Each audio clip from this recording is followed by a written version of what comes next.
Познавах семейството, познавах бащата като много добри хора, които се грижат за децата си, работят си, гледат си семейството и нищо не навяваше на тая странна и лоша случка. Аз не съм забелязал признаци жената да има някакви такива странни.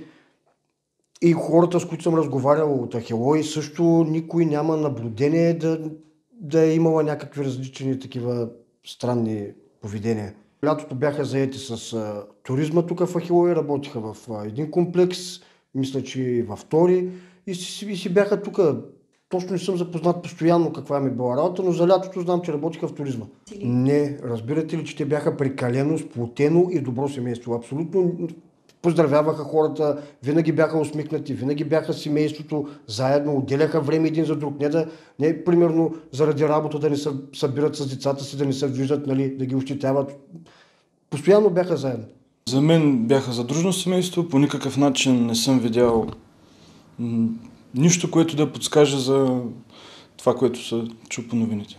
Грижовна майка. Тя се грижеше за тях. С момичето излизаха постоянно, тъй като тя беше по-малката. Момчето вече беше достатъчно голямо да си излиза само, да си кара колелото. Но винаги съм виждал с малкото дете, момиченцето.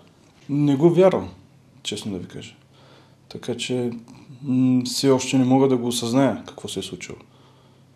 И следя новините да разбера реално какво е породило това нещо да се случи.